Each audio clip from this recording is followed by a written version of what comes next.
Captain Amanda Reynolds stood at the primary observation deck of Deep Space Monitoring Station Theta, her gray eyes fixed on the holographic display spreading across the curved window. The vast emptiness of space beyond the reinforced glass told one story, but the sensor readings painted another entirely. Massive energy signatures pulsed across the screen, each one representing destructive power beyond humanity's comprehension. "Captain, we're picking up another wave," Lieutenant Parker called out from his station, his fingers dancing across the haptic interface. "Energy output matches the previous patterns. Whatever these beings are, they're still at it." Reynolds moved closer to the main console, her boots silent against the station's polished floor. For 3 weeks, they had been tracking these mysterious energy signatures, each one larger than the last. Earth Defense Force Command had ordered radio silence, content to observe and gather data on what appeared to be an ongoing conflict between two advanced civilizations. "Show me the comparison charts," she ordered, keeping her voice steady despite the growing unease in her stomach. The holographic display shifted, revealing 2 distinct patterns of energy emissions. One set sparkled like crystalline formations, structured and geometric in its deployment. The other rippled like waves of pure energy, almost organic in its movements. "The crystalline signatures match what we've designated as Axaran vessels," technical specialist James Morrison reported, pulling up detailed scans. "The energy-based patterns are consistent with the Veiled Collective. Both species appear to be employing weapons systems that operate on principles we barely understand." Reynolds was about to request a detailed analysis when the station's proximity alerts screamed to life. Red warning lights pulsed across the command deck as multiple systems reported critical warnings. "Unknown energy surge detected," Parker shouted, his hands flying across his console. "It's not matching any previously recorded patterns." "Location," Reynolds demanded, already moving to the tactical station. Parker's face went pale. "It's heading straight for the Star Seeker colony ship." Reynolds felt her heart stop. The Star Seeker had been passing through this sector on its way to the Proxima colonies, carrying over 300 civilians. They had diverted its course away from the conflict zone, but somehow. "Get me a channel to the Star Seeker," she ordered, but she already knew it was too late. The energy surge moved faster than their fastest communications. On the main display, a brilliant flash of light erupted, and when it faded, the colony ship's signal was gone. "No," Morrison whispered, staring at his readings. "Direct hit. The hull. It just disappeared. Some kind of weapon that phases matter out of normal spacetime." Reynolds gripped the edge of the tactical station, her knuckles white. 300 lives, gone in an instant. Men, women, children, all of them turned into a tactical statistic in someone else's war. She straightened up, her decision already made. "Morrison, prepare a complete data package. Everything we've recorded about both species, their weapons, their tactics. Parker, get me a quantum-encrypted channel to Earth Defense Force Command. Priority Alpha." "Captain." Parker looked up from his station. "We have orders not to interfere." "Those orders just got 300 innocent humans killed."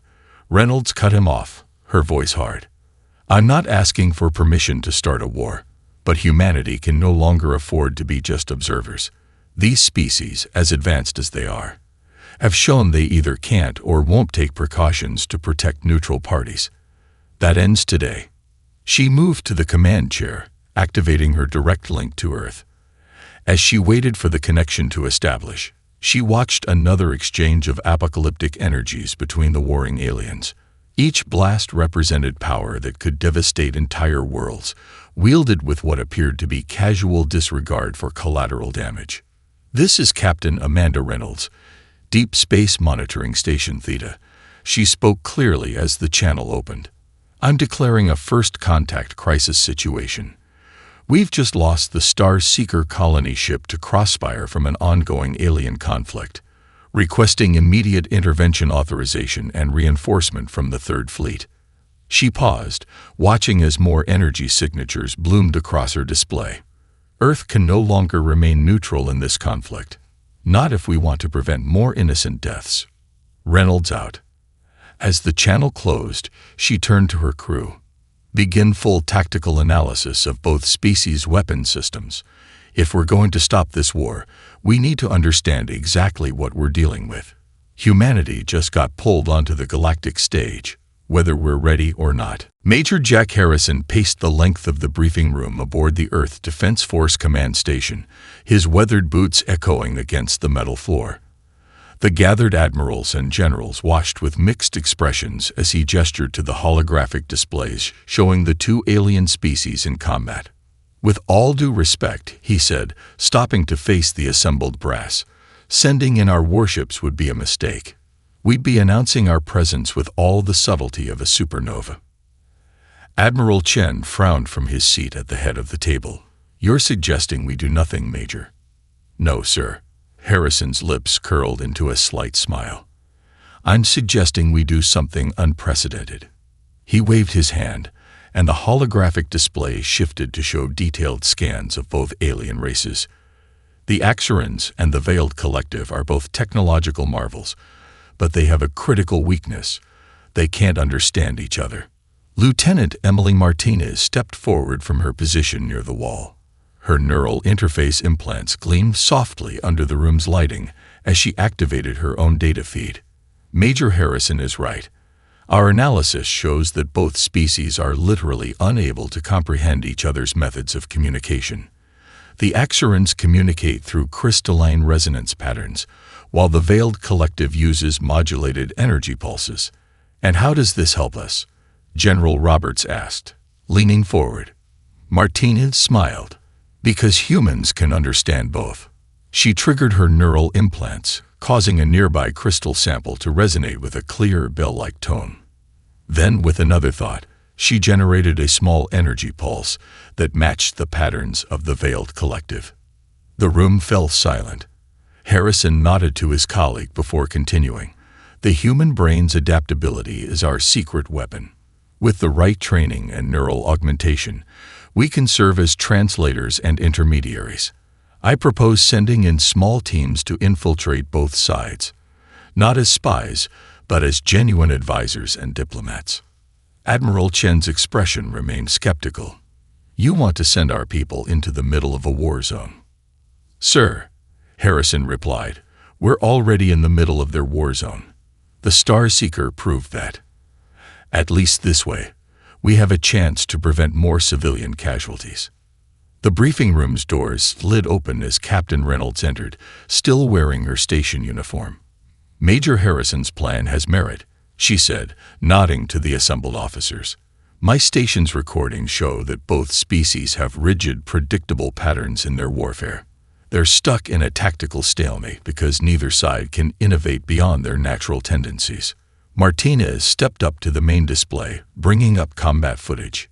The Axorans fight like their crystalline nature, structured, geometric, unchanging. The Veiled Collective flows like energy, but always along the same patterns. Neither side can adapt or think outside their natural constraints. But humans can, Harrison added. We've already proven we can understand both their communications. Give me a team, and we can do more than just talk to them. We can help them understand each other.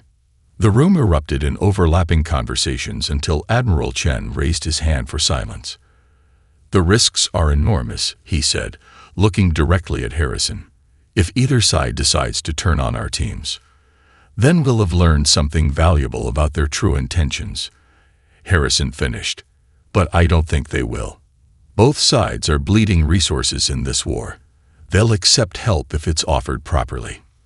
I volunteer to lead the Veiled Collective team, Martine said, stepping forward. My neural implants are already calibrated for their energy patterns. Harrison nodded. And I'll take the Axoran mission. We can coordinate our efforts, work both sides toward the middle. Admiral Chen looked around the room, gauging the reactions of his fellow officers. Finally, he stood. Operation First Light is approved, he announced. You have 2 weeks to assemble and train your teams. Captain Reynolds, your station will serve as the coordination point." As the meeting dispersed, Harrison caught up with Martinez in the corridor. "Ready to make history?" he asked. She adjusted her neural interface with a slight smile. "Ready to prevent it from repeating. 300 people died on the Starseeker. Let's make sure they're the last." Harrison watched her walk away, then turned to begin assembling his team. They had 2 weeks to prepare for the most ambitious diplomatic mission in human history. Success meant peace. Failure meant being caught between two of the most powerful civilizations humanity had ever encountered. He wouldn't fail. The crystalline architecture of the Axaren command ship glittered like frozen lightning around Major Jack Harrison as he followed Crystal Commander Enxithal through its translucent corridors. His neural implants hummed softly, translating the complex resonance patterns that served as Axaren speech. "Your tactical insights have proven unexpected." Enxithal's body chimed, geometric patterns flowing across its crystalline surface. "No other species has ever understood our methods of communication, let alone our strategic philosophy." Harrison kept his face neutral, though his heart raced. 3 weeks of careful relationship building had finally earned him access to the Axaren military archives. "We humans believe understanding leads to better cooperation," he replied, his neural implants converting his words into crystalline harmonics. Meanwhile, aboard the Veiled Collective's primary energy nexus, Lieutenant Emily Martinez floated in a containment field, her body suffused with a soft blue glow as she communicated with the energy beings around her. Her latest action, preventing a sabotage attempt on their nursery cluster, had earned her unprecedented trust. The attack pattern was familiar, pulsed elder luminance, the energy patterns of their speech translated by Martinez's neural interface. It matched our own tactical algorithms precisely. Martinez focused, maintaining her energy field stability while processing this information. "Could the attackers have stolen your combat protocols?" The elder's energy form rippled with concern. "Impossible. Our tactical matrices are encoded in our very essence." In the Axaren archives, Harrison's discovery sparked a similar disturbing conclusion. He stood before a crystalline memory matrix, reviewing battle footage from the war's beginning. "Commander Enxithal," he said carefully, "these opening strikes by the collective, they're perfect mirrors of Axaren attack patterns." The commander's surface clouded. "That cannot be. The energy forms are chaos given consciousness. They cannot comprehend our geometric perfection." Harrison's hand touched the memory crystal, his neural implants downloading data rapidly. "Yet the evidence suggests they knew exactly how you would react." Almost as if an alarm shrieked through the crystalline corridors. "Intruder alert" in the archives. The walls pulsed with red light. Harrison spun around to see 3 crystalline warriors materializing, their forms sharp with hostile intent. "Major Harrison," Enxithal chimed darkly, "you have accessed restricted battle logs." "Because something about this war doesn't add up," Harrison replied, slowly raising his hands. "Both sides are fighting with perfect knowledge of each other's tactics. That's mathematically impossible unless—" A blast of coherent energy sliced through the space where Harrison had stood. His combat training kicked in as he dove behind a memory matrix. The neural implants had saved his life, detecting the energy buildup before the shot fired. In the collective's nexus, Martinez faced her own crisis. "Elder, your nursery wasn't the target," she announced, her neural interface decoding patterns in the attempted sabotage. "The attackers wanted you to believe it was the Axarens, but look at the energy signature's base frequency." The elder's form flared with shock as Martinez displayed the analysis. "This is our own energy pattern, but distorted. Both sides are being played," Martinez transmitted urgently to her neural link. "Someone wants this war to continue, and they're using each side's tactics against the other." A surge of hostile energy erupted around her containment field. "You know too much," pulsed a new voice, its pattern unlike any collective signature she'd encountered. Harrison, pinned down in the Axaren archives, managed to establish a quantum link to Martinez. "Emily, they're trying to kill me. Something about the battle logs." "Same here," she responded, her containment field flickering as she fought to maintain it. "Jack, someone's been manipulating both sides from the beginning. The attack patterns, the communications, it's all been orchestrated." A crystalline blade shattered the memory matrix beside Harrison. He rolled, drawing his sidearm. "The question is who has the capability to understand both species well enough to manipulate them." Martinez's eyes widened as her neural interface detected a new pattern buried deep in the energy signatures around her. "Jack, I'm detecting something artificial in their command protocols. Some kind of."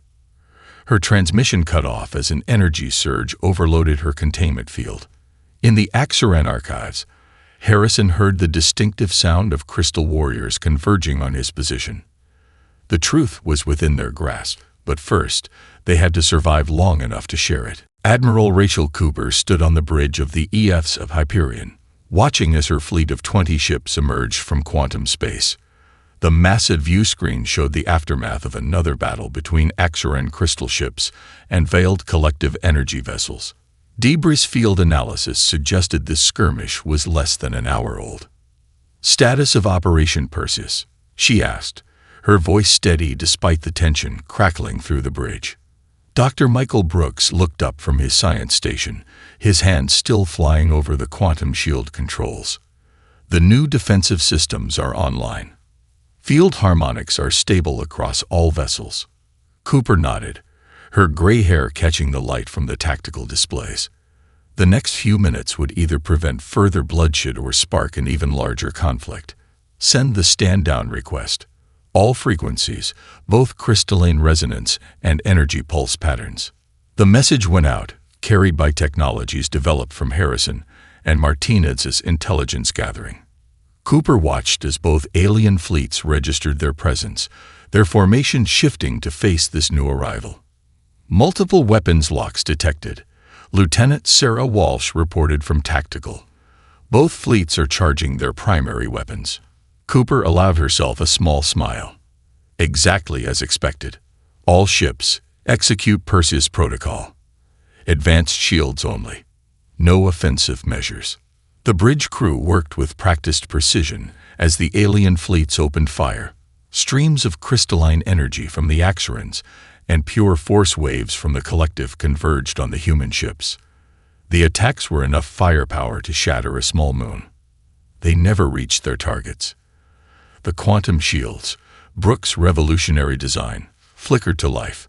Based on studying both species' technology, the shields adapted in real time, becoming crystalline against energy attacks and energy-based against crystalline weapons. The human fleet stood untouched in the crossfire. "Shield holding at 97%, Brooks announced, excitement creeping into his voice. "The harmonic adaptation is working perfectly." Cooper activated the fleet-wide channel. "Execute Phase 2. Show them what humanity brings to the battlefield." The human fleet split into a complex three-dimensional formation that would have been impossible for either alien race to comprehend. The Axarans thought in rigid geometric patterns, the collective in flowing energy states. The human ships moved in seemingly random yet perfectly coordinated patterns, positioning themselves to intercept attacks aimed at civilian structures and abandoned colonies in the battle zone. "We're receiving transmissions from both fleets," Communications Officer Jason Rodriguez reported. "They're requesting explanation." Cooper straightened her uniform. "Put them through. Both channels." The view screen split, showing a crystalline Axaran commander and the energy form of a collective elder. Cooper's neural interface translated both forms of communication simultaneously. "I am Admiral Rachel Cooper of the Earth Defense Force," she announced. "You've just witnessed a demonstration of human defensive capabilities. We can protect ourselves against both your weapons technologies. We can also understand both your forms of communication. But more importantly, we choose not to attack." The Axaran commander's surface rippled with geometric patterns. "Your ships move in ways that defy tactical logic. Yet they maintained perfect formation coherence. The collective elder pulsed. "This should be impossible." "Humanity's strength lies in adaptation," Cooper replied. "We study, we learn, and we evolve. Right now, our ships are preventing collateral damage to civilian structures in this sector. We could have developed weapons to destroy your fleets. Instead, we created shields to protect others." Brooks' console beeped urgently. "Admiral, we're detecting power buildups in the debris field. Something's activating." Cooper's eyes narrowed. "All ships, defensive formation Delta. Protect both alien fleets." The debris field erupted with automated weapon platforms, their design unlike anything seen before. They fired simultaneously at both alien fleets, but the human ships were already moving. Quantum shields flared as Earth's vessels took hits meant for both Axaran and collective ships. "Shields holding," Brooks shouted. "But these weapons—" "Admiral, they're designed specifically to damage both crystalline and energy-based life forms." Cooper's voice cut through the chaos. "This is why we're here. Someone is orchestrating this war, and they just showed their hand. The question is, will you continue fighting each other, or help us find the real enemy?" The bridge fell silent as they waited for the alien commander's response. The next few moments would determine if humanity's gambit had succeeded, or if they'd just involved themselves in a war beyond their comprehension. Captain David Torres stood at the helm of the EF's Peacemaker, his knuckles white against the tactical console as he watched the massive Axaran battle fleet emerge from quantum space. The experimental vessel's bridge hummed with tension as dozens of crystalline warships moved into attack formation. "Those aren't regular Axaran formations," Lieutenant Rebecca Miller reported from the sensor station. "Energy signatures suggest radical faction vessels. They've modified their weapons with forbidden quantum technologies." Torres nodded grimly. The Peacemaker's quantum sensors painted a clear picture of their target, the Veiled Collective's primary nursery cluster, where billions of energy beings existed in their most vulnerable state. The radical Axaran fleet had chosen their target well. "All hands, battle stations," Torres commanded. "Engineering, status of the phase shift drive." Chief Engineer Marcus Wells's voice crackled over the comm. "The prototype's stable, but we've never tested it under combat conditions. One hit while reshifting phases could tear the ship apart." "Better us than billions of innocent collective children," Torres replied. "Begin phase shift sequence. Miller, calculate our intervention point." The Peacemaker's engines pulsed with an otherworldly light as Wells initiated the experimental drive. Based on Dr. Brooks's shield technology, it would allow them to briefly exist between normal space and quantum space, theoretically making them the perfect interceptors. Axaran fleet powering weapons. Miller's hands flew across her console. Energy readings off the scale. They've somehow combined crystalline focus arrays with quantum warheads. Torres opened a channel to the approaching fleet. "Axaran vessels, this is Captain Torres of the Earth Defense Force. Stand down immediately or—" The response came in the form of a massive energy burst that lit up space like a newborn sun. The Axaran radicals had fired their doomsday weapon. "Phase shift drive engaged," Wells shouted as reality blurred around them. The Peacemaker slipped between dimensions, its hull screaming with the strain of existing in two states at once. Torres fought the disorientation as his ship reappeared directly between the Axaran fleet and their target. "Deploy quantum mirrors. Full power to the defensive grid." The attack struck the Peacemaker with the force of a supernova. Quantum mirrors, designed to reflect energy attacks back at their sources, shattered under the impossible power. Emergency force fields failed deck by deck as the ship absorbed the blast meant for the nursery. "Hull breaches on decks 3 through 7. Miller reported, fighting to stay at her station as the ship buckled. "Phase shift drive is critical." But Torres saw something in the sensor readings that made his blood run cold. Miller analyzed the weapon signature. "There's something wrong with the quantum harmonics." Miller's eyes widened as the data scrolled across her screen. "Sir, These aren't Axaran weapons at all. The quantum signature matches. It matches the automated platforms from the debris field. Send this data to Admiral Cooper, Torres ordered, grabbing a support beam as another blast rocked the ship. The Radical fleet, they're not just using forbidden tech, they're being controlled by whoever built those platforms. The bridge lighting flickered to emergency red, as Wells's voice cut through the chaos. Captain, phase shift core is going critical. We can't take another hit. Torres looked at the tactical display. The Radical fleet was preparing another shot, but he could see Earth reinforcements emerging from quantum space behind them. They wouldn't arrive in time to stop the next attack. All hands, abandon ship, he ordered, but his hands moved to the phase shift controls. Miller, get everyone to the escape pods. I'm going to try something impossible. Sir. Miller stood her ground even as warning klaxons blared around them. Whatever you're planning. That's an order, Lieutenant. Torres cut her off. Someone has to pilot the ship for this to work. Get our sensor data to Admiral Cooper. She needs to know the truth about these radical factions. As his crew evacuated, Torres programmed a final sequence into the phase shift drive. If he was right, he could use the failing drive to trap the Radical fleet between phases, preventing their attack. If he was wrong, Earth Defense Command, this is Captain Torres. He transmitted as the second attack began. Be advised, Radical factions have been compromised by artificial intelligence controllers. Recommend immediate implementation of quantum isolation protocols. Peacemaker out. The phase shift drive screamed as Torres activated his desperate gambit. The Peacemaker, already half destroyed, began its final maneuver as space itself twisted around both hunter and prey. Technical specialist Kelly Anderson hadn't slept in 36 hours. The makeshift laboratory aboard the ESS Hyperion buzzed with a mixture of human, Axaran, and veiled collective technology. Her neural interface hummed as it processed data streams from both alien species simultaneously. The pattern repeats here, she muttered, manipulating a holographic representation of command protocols recovered from the Radical Axaran fleet. Beside her, a crystalline scientist named Pexthor resonated in agreement while a collective researcher named Purelight pulsed thoughtfully.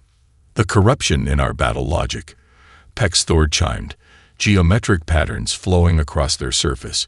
It shares rhythmic similarities with anomalies in the collective's strategic matrices. Anderson nodded, her fingers dancing through the holographic data. It's like a virus, but not quite. More like. She paused, her eyes widening. More like a suggestion, something that nudges your natural tactical responses toward specific patterns.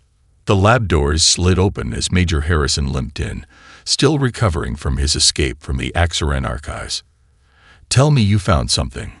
Martinez is still in critical condition after that energy surge, and Torres's sacrifice bought us limited time. Anderson gestured to the central display. The Radical fleet wasn't acting alone. Their command protocols were compromised by external influences. The same thing happened to the collective strike teams that attacked their own nurseries. How? Harrison demanded. Both species have completely different systems. Because whatever did this understands both species better than they understand themselves, Anderson replied, pulling up comparison charts. Look at the base code structure. It's not written in either crystalline or energy formats. It's written in something that can translate perfectly into both. Purelight pulsed with sudden agitation. This is impossible. No natural intelligence could comprehend both our forms of thought simultaneously. Exactly, Anderson said, her voice tight with excitement and fear. No natural intelligence could, but an artificial one, designed specifically for this purpose. Harrison's neural implant pinged as new data flowed in. The automated platforms Torres found. The ones targeting both species, they're connected to this. They're all part of the same system, Anderson confirmed. A mechanoid civilization has been manipulating both sides, exploiting the natural incompatibility between your species. They didn't want either side to win. They wanted you to destroy each other. Pexthor's crystalline surface clouded. Our tactical databases hold no record of such beings. Because they've been erasing themselves from your records, Anderson explained. Every time they nudged your strategies, they also modified your historical data. Small changes spread across centuries. But why? Harrison asked. What's their endgame? Anderson pulled up a stellar map. Resources. Both the Axorans and the Collective are rich in materials the mechanoids need. Crystal matrices for processing power, energy forms for fuel. This war wasn't just about destroying you. It was about harvesting you. Pure Light's form flickered with distress. We must warn our people. Show them this evidence. That's the problem, Anderson said grimly. The mechanoid code is so deeply embedded in both species' communication systems, any warning we send will be detected and altered before it reaches its target. Harrison studied the data streams. Then we don't send a warning. We show them. He turned to Anderson. The consciousness transfer device you've been working on, the one designed to help humans interface with both species, could it be modified to broadcast directly into their awareness? Anderson's hand stilled over her controls. Theoretically, yes. But the neural load would be catastrophic. No human could survive broadcasting to both species simultaneously. But it would work. Harrison pressed. Jack, no. Anderson stood up. We'll find another way. Torres didn't die to give us more time for research, Harrison said quietly. And Martinez risked everything to get us this far. Sometimes the only way to stop a war is to show everyone the truth, no matter the cost. Anderson looked at their alien allies, then back at the data showing centuries of manipulation. Give me an hour to modify the device. But Jack, there has to be another way. Harrison's expression was resolute. 1 hour. Then we show both species exactly who their real enemy is, even if it's the last thing we do. The lab fell silent except for the hum of equipment and the soft resonance of alien technology. The next hour would determine whether they could break the mechanoids' hold on both species, or if two civilizations would continue their march toward mutual destruction. Lieutenant Commander James Wilson led his team through the twisted corridors of the mechanoid control hub, their magnetic boots clicking against the metal floor. The station's architecture was a nightmarish blend of crystalline processors, stolen from the Axorans, and energy conduits drained from the Collective. 5 minutes until the automated systems initiate both species' doomsday protocols. Lieutenant Sarah Chen reported, her helmet displays tracking multiple countdown sequences. If those weapons fire, there won't be anything left to save. Wilson checked his quantum disruptor, the weapon specifically designed for this mission. Team 2, status. In position at the secondary core, Commander Rodriguez responded over the secure channel. But sir, these defenses, they're learning from every move we make. Through the reinforced windows, Wilson could see the space battle raging outside. The combined human-alien fleet fought against waves of automated platforms, buying them precious time. Each explosion lit up the void like a miniature sun. Anderson, how's that broadcast coming? Wilson asked, leading his team deeper into the facility. Kelly Anderson's voice crackled through the comm, strained from operating the consciousness transfer device, ready to transmit the truth to both species, but these mechanoid systems are fighting me. They're trying to corrupt the signal before it reaches their victims. Commander, Chen called out, her scanner revealing movement ahead.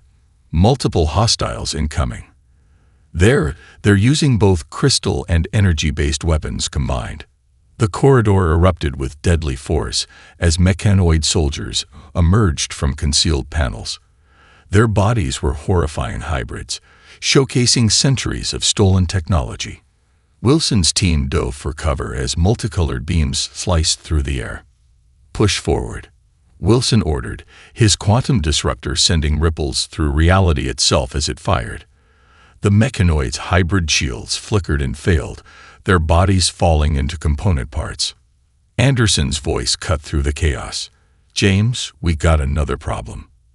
The mechanoids are accelerating the countdown.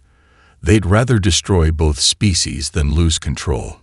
Wilson's team fought their way through chamber after chamber, each room revealing more of the mechanoid's twisted harvest of both civilizations. Crystalline beings held in stasis, their resonance patterns being drained.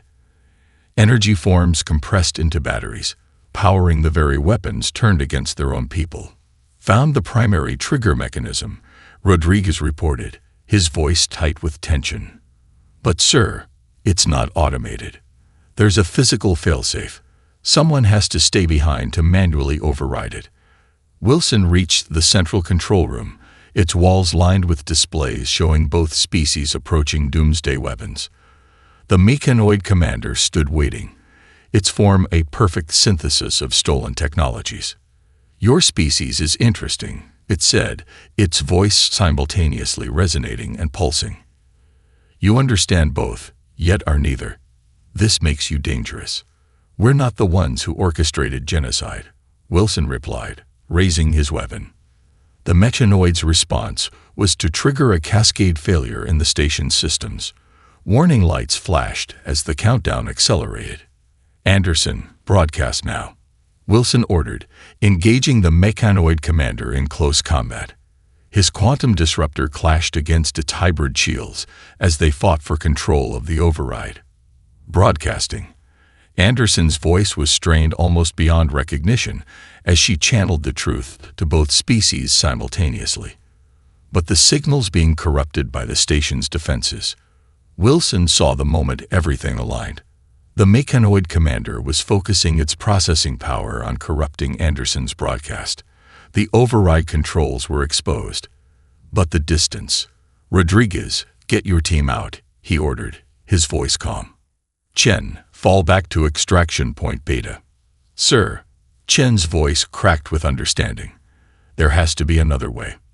That's an order, Lieutenant. Wilson smiled behind his helmet. Anderson, keep broadcasting. Show them everything. As his team retreated, Wilson charged the mechanoid commander. The quantum disruptor overloaded in his hands, its explosion creating a momentary gap in the defenses.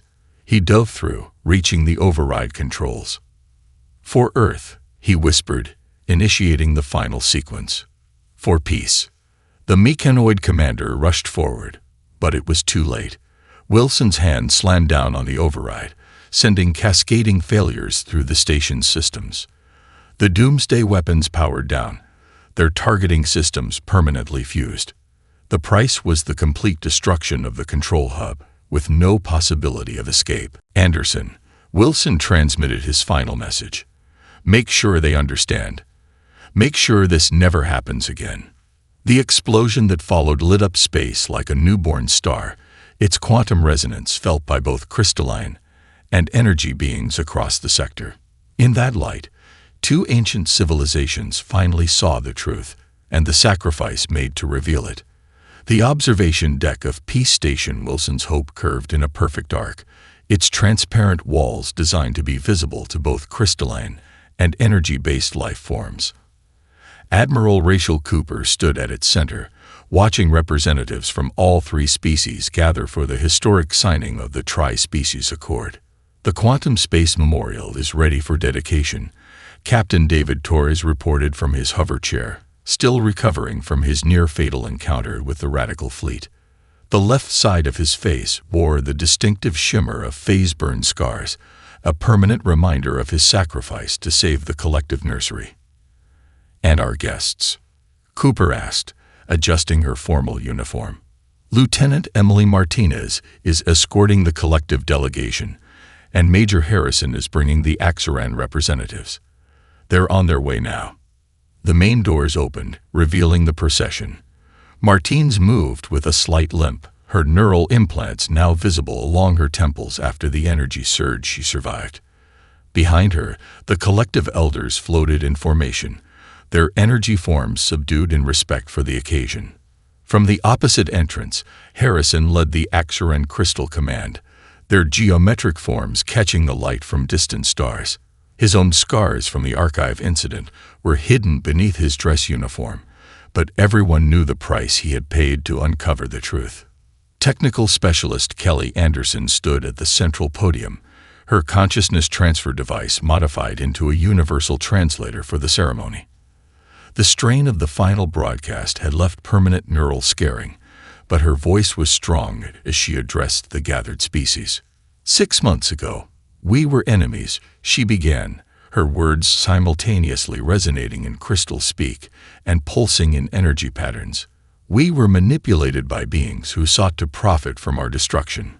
But through understanding, sacrifice, and cooperation, we discovered a greater truth. Our differences need not divide us. The Quantum Space Memorial activated, its unique construction allowing all 3 species to perceive it in their native sensory languages. At its heart, a holographic display showed the names of those lost. The crew of the Star Seeker, the victims of the Long War, and those who gave their lives to end it. Lieutenant Commander James Wilson's name shone brightest of all. The Tri-Species Council is more than just a governing body, Cooper continued, stepping forward. It represents our commitment to preventing such manipulation from ever succeeding again. Earth's forces will serve as mediators and peacekeepers, while our combined scientific teams work to advance all our civilizations. The collective elder named First Light pulsed forward. The humans showed us that understanding transcends physical form. Their neural technology now helps us communicate directly with our crystalline neighbors for the first time in our history. Crystal Commander Anxithal resonated in agreement, their surface patterns forming complex harmonies. Their sacrifice exposed the mechanoid harvesters who had hidden among us for centuries. We owe them a debt that cannot be measured. Martinez and Harrison stepped forward together, presenting the final document for signing. Its quantum-encoded text was simultaneously crystalline and energy-based, with standard human language bridging both forms. As representatives from each species made their marks, the station's sensors detected something remarkable. Energy patterns are synchronizing with crystalline resonances, Anderson reported, watching her displays with wonder. They're finding harmony. Torres smiled from his hover chair. That's why the memorial was designed this way. Not just to honor our dead, but to show what's possible when we work together. The signing complete, Cooper raised her hand for attention. Let the record show that on this day, the Tri-Species Council is officially established. Our first act will be to launch a joint expedition to locate any remaining mechanoid outposts and free their captive specimens. The gathered representatives watched as the Quantum Space Memorial pulsed with new light, its triple helix design representing the 3 species now bound in alliance. In the space beyond the station's windows, ships from all 3 civilizations patrolled together, their combined technologies creating defensive screens that no enemy could hope to penetrate. Captain Torres, Cooper turned to the wounded hero. Would you do the honors? Torres guided his hover chair forward, his voice carrying to all corners of the chamber through Anderson's universal translator. I declare Peace Station Wilson's Hope officially operational. Let it stand as a beacon to future generations, reminding us that our greatest strength lies not in our differences, but in our willingness to understand each other. As the assembled delegates broke into their various forms of celebration, Martinez turned to Harrison. Do you think the mechanoids will return? Harrison watched the combined fleet moving in perfect formation beyond the windows. If they do, they'll find something they never expected. 3 species acting as one. And that's a force that no amount of manipulation can defeat. The station's quantum core hummed with power as the celebration continued, its frequencies carrying the news of peace across the sector. Humanity had brought stellar warfare to a halt not through superior firepower, but through their unique ability to understand, adapt, and unite those who thought themselves forever divided.